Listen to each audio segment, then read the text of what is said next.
Hello friends, बहुत बहुत स्वागत है आपका एबीसी एकेडमी पर। फ्रेंड्स, आज आप बौद्ध और जैन धर्म से जुड़ा हुआ पार्ट 2 वीडियो देख रहे हो, जिसमें कि 25 महत्वपूर्ण सवाल है। इससे पहले बौद्ध और जैन धर्म को मैंने बहुत अच्छे से पढ़ाया है। अगर आपने उसे अभी तक नहीं देखा है तो प्लीज़ आप एक बार वीडियो को देख लीजिए। मैं डिस्क्रिप्शन बॉक्स में उसका लिंक दे रहा हूँ, आप एक बार उसे अच्छे से देखिएगा। और 25 सवाल जो मैंने बताया पार्ट 1 में उसे देखिए, पार्ट 2 वीडियो, पार्ट 3 और पार्ट 4 को देखिए। टोटल आपको 100 सवाल देखने को मिलेगा। आपको पता ही है बौद्ध और जैन धर्म काफ़ी ज़्यादा इजी टॉपिक है, मगर उतना ही ज़्यादा कन्फ्यूजन भी क्रिएट करता है जब आप एग्जामिनेशन हॉल में जाओगे। दोनों अगर दोनों धर्म से एक साथ आपको सवाल दिया जाएगा तो आप कंफ्यूज करोगे बौद्ध धर्म इसका जवाब होगा या जैन धर्म। इसीलिए पहले आप टॉपिक को अच्छे से समझिए, फिर आप 100 क्वेश्चन पे अपना कमांड करिए। मेरा भरोसा करिए, अगर 100 सवाल पे आपका अच्छे से कमांड होगा तो 1 या 2 नंबर जो एग्जाम में क्वेश्चन पूछा जाता है वो आपका बहुत ही ईजी वे में, बहुत अच्छे तरीके से आपका कंप्लीट होगा। आप अच्छा मार्क्स उसमें ले पाएंगे और आपका कॉन्फिडेंस, आपको पता है, काफ़ी ज़्यादा हाई लेवल कॉन्फिडेंस आपका रहने वाला होगा। तो आइए बिना टाइम बर्बाद किए स्टार्ट करते हैं आज का क्लास। फ्रेंड्स, पीछे वाले क्लास में जो पार्ट 1 वाला वीडियो है उसमें क्वेश्चन आंसर बहुत नॉर्मल था। इस वाले में थोड़ा हाई लेवल पे क्वेश्चन गया है। आप अगर इसमें अच्छा मार्क्स ला पा रहे हो तो बहुत अच्छी बात है। आप कमेंट करके जरूर बताइएगा टोटल आपने कितना मार्क्स स्कोर किया। ठीक है फ्रेंड्स, आइए स्टार्ट करते हैं आज का क्लास। नंबर 26 कहता है, राजगृह, वैशाली और पाटलिपुत्र, इन तीनों जगहों में से कौन सी एक समानता है, ये आपको बताना है। इन ऑप्शन में देखकर आप वीडियो को 1 या 2 सेकंड के लिए रोक लीजिए, अच्छे से अपना जवाब सोचिए, फिर आप देखिएगा आपका सही है या गलत है। ऑप्शन नंबर डी, यहां पर बौद्ध संगीति हुई थी। इन तीनों जगह पर बौद्ध संगीति हुई थी। कहां पर? राजगृह में भी, वैशाली में भी, पाटलिपुत्रा में भी। आपको याद है चौथा भी हुआ था जो कुंडलवन में हुआ था। राजगिरी, वैशाली, पाटलिपुत्र और कुंडलवन 4 जगह पर हुआ था। पहला हुआ था 483 ईसा पूर्व, दूसरा 383 ईसा पूर्व, तीसरा हुआ था 255 ईसा पूर्व और चौथा है ईस्वी की प्रथम शताब्दी में हुई थी। आइए नेक्स्ट क्वेश्चन देखते हैं। नंबर 27, जैन धर्म को अंतिम राजकीय संरक्षण किस वंश के शासकों ने दिया? यहाँ पे आपको ध्यान देना है, जैन धर्म के बारे में बात किया जा रहा है।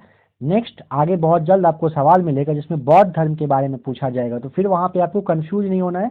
आप अच्छे से अभी जवाब सोचिए, फिर बौद्ध धर्म का देखिएगा। अगर याद नहीं होगा तो याद कर लीजिएगा अच्छे से आप। ऑप्शन नंबर सी हो जाएगा, गुजरात के चालुक्य। गुजरात के चालुक्यों के ही संरक्षण में जैन धर्म को अंतिम संरक्षण उनके शासक के ही द्वारा दिया गया था।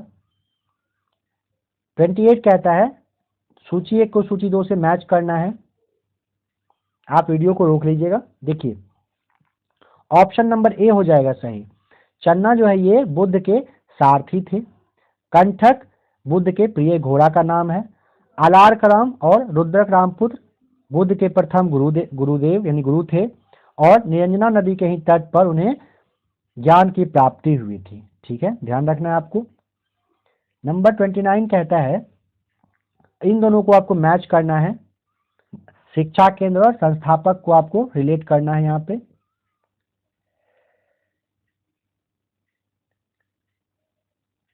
ऑप्शन नंबर ए बिल्कुल सही जवाब है। नालंदा कुमारगुप्त, गुप्त वंश के शासक के द्वारा ही स्थापित किया गया था, संस्थापक वही थे। ओदंतपुरी गोपाल जो कि पाल वंश के थे। विक्रमशिला धर्मपाल के द्वारा किया गया था जो कि पाल वंश के शासक थे। और वल्लभी भट्टारक के द्वारा किया गया था जो मैत्रक वंश के थे। ठीक है, ये आपको याद रख लेना है, याद कर लीजिए इस पॉइंट को।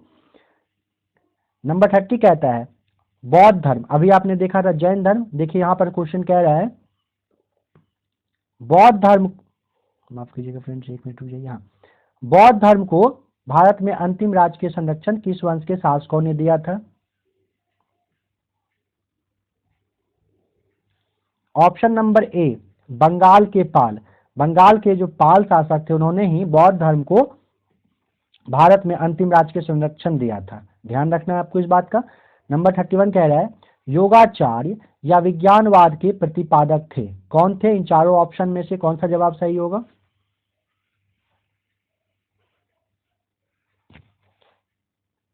ऑप्शन नंबर जो 2 है ये हो जाएगा, मैत्रेय नाथ। ध्यान रखना है आपको, मैत्रेय नाथ सही जवाब होगा।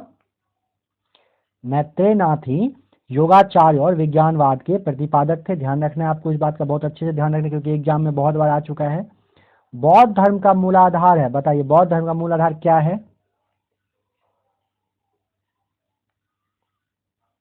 4 आर्य सत्य। ऑप्शन नंबर ए सही होगा, 4 आर्य सत्य बौद्ध धर्म का मूलाधार है। नंबर 33 कह रहा है बुद्ध ने सर्वाधिक उपदेश कहाँ दिए थे?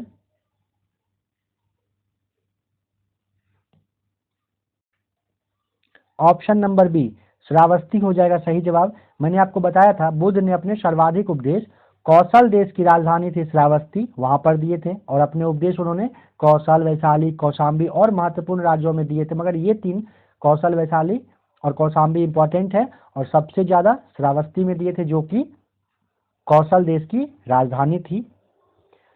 नंबर 34 कहता है भारत से दक्षिण की ओर के देशों में, ध्यान रखना है, भारत से दक्षिण की जो और देश हैं उस साइड के बारे में बात किया जा रहा है कि बौद्ध धर्म का कौन सा संप्रदाय प्रचलित हुआ? मतलब हीनयान, महायान, शून्यवाद या कोई नहीं, बताइए कौन सा होगा? हीनयान सही जवाब हो जाएगा। नंबर 35 कहता है बुद्ध चरित, जिसे बौद्धों का रामायण कहा जाता है, कि रचनाकार है? सबसे पहले बुद्ध चरित के बारे में आप जान लीजिए, ये बौद्ध धर्म के जो रामायण, जैसे हिंदू धर्म के रामायण है, उसी तरीके से बुद्ध चरित बौद्ध धर्म के रामायण के समान है। उनके बारे में कह रहा है कि उनके रचनाकार कौन है, बताना है आपको। अगर आपका ऑप्शन नंबर ए है तो आप बिल्कुल सही हो, अश्वघोष। अश्वघोष ही बुद्ध चरित के रचनाकार हैं। नंबर 36 कहता है कौन सी बौद्ध रचना गीता के समान पवित्र मानी जाती है? गीता के समान पवित्र मानी जाती है कौन सी रचना, बताइए। धम्मपद, ऑप्शन नंबर बी सही जवाब है, धम्मपद। ध्यान रखना है, धम्मपद जो है वो गीता के समान पवित्र मानी जाती है। 37 किसके समय में बौद्ध धर्म दो स्वतंत्र संप्रदाय हीनयान और महायान में विभाजित हुआ था? मैंने उसके बारे में आपको बताया था।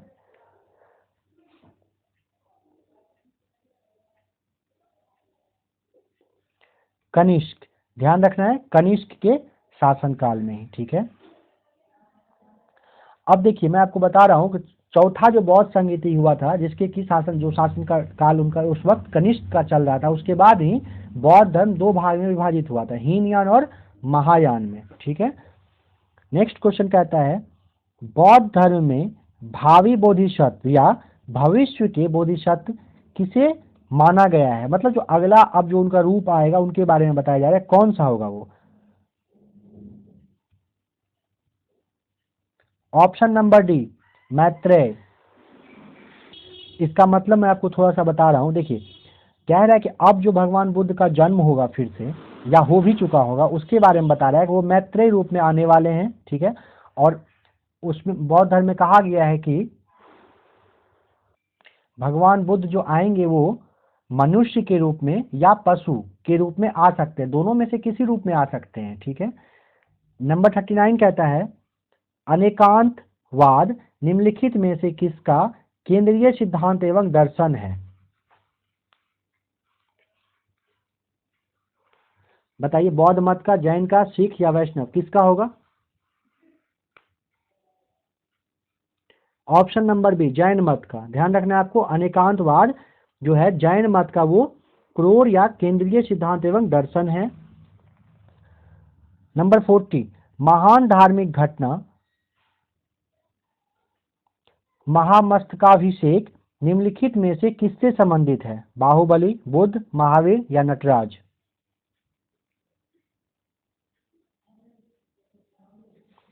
ऑप्शन नंबर ए बाहुबली से। ध्यान रखना है आपको, बाहुबली से ये मतलब रखता है। बुद्ध या फिर महावीर के बारे में आप यहाँ पर मत सोचिएगा, क्योंकि महापरिनिर्वाण वगैरह बहुत सारा ऐसा वर्ड आ चुका है जो आपको बुद्ध या जैन धर्म पे आपको लेके जाएगा, मगर यहाँ पर ऑप्शन नंबर ए बाहुबली इसका सही जवाब है।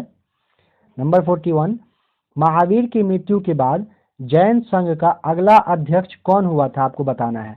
महावीर स्वामी की जो मृत्यु हुई थी उसके बाद जैन संघ जो थे उसके जो अध्यक्ष थे वो कौन थे, बताइए।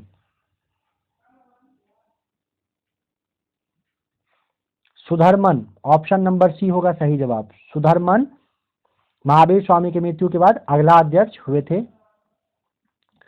नंबर 42, जैन दर्शन के अनुसार सृष्टि की रचना एवं पालन पोषण, इन चारों में से बताइए कौन सा ऑप्शन सही होगा। इसे आप वीडियो एक बार रोक लीजिए, अच्छे से समझ लीजिए, फिर आप अपना जवाब बताइएगा। सार्वभौमिक सत्य से हुआ है, ऑप्शन नंबर बी। जैन दर्शन के अनुसार सृष्टि की रचना सार्वभौमिक सत्य से हुआ है। अनुव्रत किस धर्म से जुड़ा हुआ है?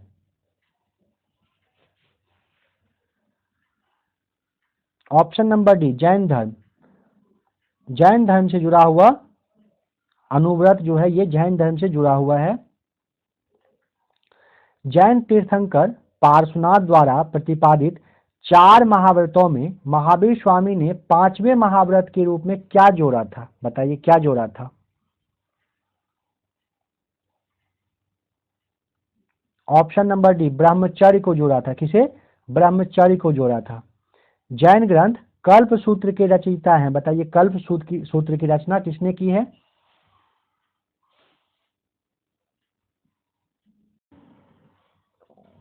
ऑप्शन नंबर ए, भद्रबाहु सही जवाब होगा। कल्प सूत्र के रचनाकार भद्रबाहु हैं। परिशिष्ट पर्व जो कि जैन धर्म से संबंधित रचना है कि रचनाकार कौन है? हेमचंद्र, ऑप्शन नंबर सी सही जवाब है। हेमचंद्र परिशिष्ट पर्व के रचनाकार हैं। 47 कहता है बौद्ध धर्म तथा जैन धर्म दोनों ही विश्वास करते हैं कि दोनों में क्या एक कॉमन बात है, उसके बारे में आपको बताना है। ऑप्शन नंबर सी, स्त्री तथा पुरुष दोनों ही मोक्ष संभव है। मोक्ष संभव नहीं फ्रेंड्स, यहाँ पे माफ करिएगा, यहाँ पे गलत है। स्त्री तथा पुरुष दोनों ही मोक्ष की प्राप्ति कर सकते हैं, यहाँ पर है, ठीक है। स्त्री तथा पुरुष दोनों ही मोक्ष की प्राप्ति कर सकते हैं। 48 कहता है जैन धर्म श्वेतांबर एवं दिगंबर संप्रदायों में कब विभाजित हुआ था, किसके शासनकाल में हुआ था, आपको बताना है।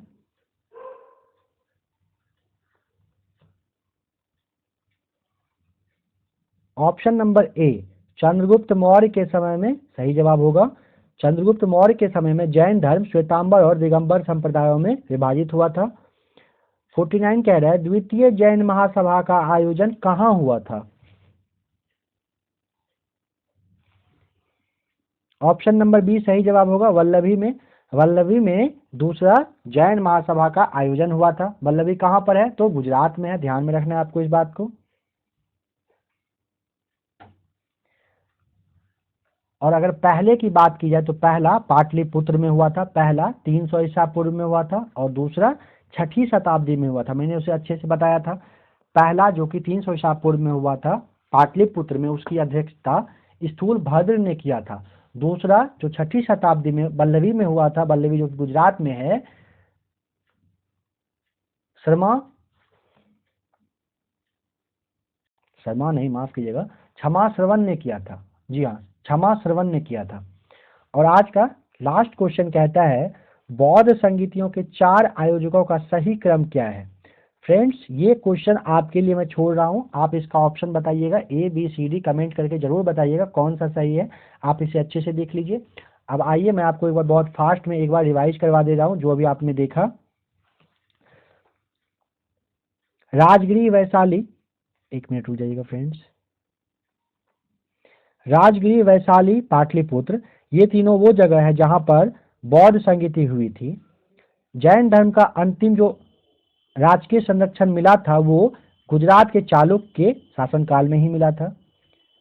यहाँ पे देखिए बुद्ध का सारथी चन्ना थे, बुद्ध का प्रिय घोड़ा कंठक, बुद्ध के प्रथम गुरुदेव अलार कलाम, दूसरा थे रुद्रक रामपुत्र, और नेंजना नदी के ही तट पर बुद्ध ने ज्ञान की प्राप्ति उसे हुई थी। ठीक है, नेक्स्ट कहता है नालंदा कुमारगुप्त, उदंतपुरी गोपाल, विक्रमशिला धर्मपाल और वल्लभी भट्टारक के संस्थापक हैं। बौद्ध धर्म को भारत में अंतिम राजकीय संरक्षण बंगाल के पाल शासकों के द्वारा ही मिला था। योगाचार या विज्ञानवाद के प्रतिपादक जो हैं वो मैत्रेय नाथ हैं। बौद्ध धर्म का मूल आधार है 4 आर्य सत्य। बुद्ध ने सर्वाधिक उपदेश श्रावस्ती में दिए थे जो कि कौशल देश की राजधानी थी। भारत से दक्षिण की ओर के देशों में बौद्ध धर्म का जो संप्रदाय का जो प्रचलित हुआ था वो हीनयान था। हीनयान प्रचलित हुआ था। बुद्ध चरित्र जो है अश्वघोष के द्वारा रचा गया है। कौन सी बौद्ध रचना गीता के समान पवित्र मानी जाती है? तो धम्मपद मानी जाती है। किसके समय में बौद्ध धर्म हीनयान और महायान में विभाजित हुआ था? तो कनिष्क के शासनकाल में हुआ था। बौद्ध धर्म में भावी मतलब जो आगे आने वाला उनका रूप है वो मैत्रेय रूप होने वाला है। अनेकांतवाद निम्नलिखित में से किसका क्रोर यानी केंद्रीय सिद्धांत एवं दर्शन है? तो जैन मत का। महान धार्मिक घटना महामस्तकाभिषेक किससे संबंधित है? तो बाहुबली से। महावीर की मृत्यु के बाद जैन संघ का अगला अध्यक्ष कौन था? सुधर्मन था। जैन दर्शन के अनुसार सृष्टि की रचना एवं पालन पोषण सार्वभौमिक सत्य से हुआ है। अनुव्रत किस धर्म से जुड़ा है? तो जैन धर्म से जुड़ा हुआ है। जैन तीर्थंकर पार्श्वनाथ द्वारा प्रतिपादित 4 महाव्रतों में महावीर स्वामी ने 5वें महाव्रत को जो जोड़ा था वो ब्रह्मचर्य है। जैन ग्रंथ कल्पसूत्र के रचनाकार कौन है? भद्रबाहु। परिशिष्ट पर्व जो है वो हेमचंद्र से संबंधित है, मतलब उनके रचनाकार हैं वो। बौद्ध धर्म तथा जैन धर्म दोनों ही विश्वास करते हैं कि स्त्री तथा पुरुष दोनों ही मोक्ष की प्राप्ति कर सकते हैं। जैन धर्म श्वेतांबर और दिगंबर संप्रदाय में जब विभाजित हुआ वो समय चंद्रगुप्त मौर्य का समय था। और दूसरा जैन महासभा कहाँ? वल्लभी में हुआ था। और आज का क्वेश्चन जो मैंने आपके लिए छोड़ा है वो है 4 बौद्ध संगीति किसके शासनकाल में हुआ था, उसको क्रम में सजाना है। ठीक है, ऑप्शन ए, बी, सी या फिर डी होगा, आपको कमेंट करके बताना है। तो फ्रेंड्स अभी आपने पार्ट 2 में 25 सवाल को देखा, यानी टोटल 50 क्वेश्चन आपका हो चुका है और 50 क्वेश्चन आपके लिए आने वाला है। नेक्स्ट वीडियो में मिक्सअप रहेगा, मतलब नॉर्मल भी रहेगा और हार्ड लेवल पे भी रहेगा क्वेश्चन। तो आप और दोनों वीडियो को देखिए और अपना मार्क्स कितना आता है कमेंट करके बताइएगा। अगर कुछ सजेशन देना होगा तो प्लीज़ कमेंट करके बताइएगा। वीडियो अच्छा लगा होगा लाइक करिएगा, चैनल को सब्सक्राइब करिएगा। वीडियो देखने के लिए आपका बहुत बहुत थैंक्स।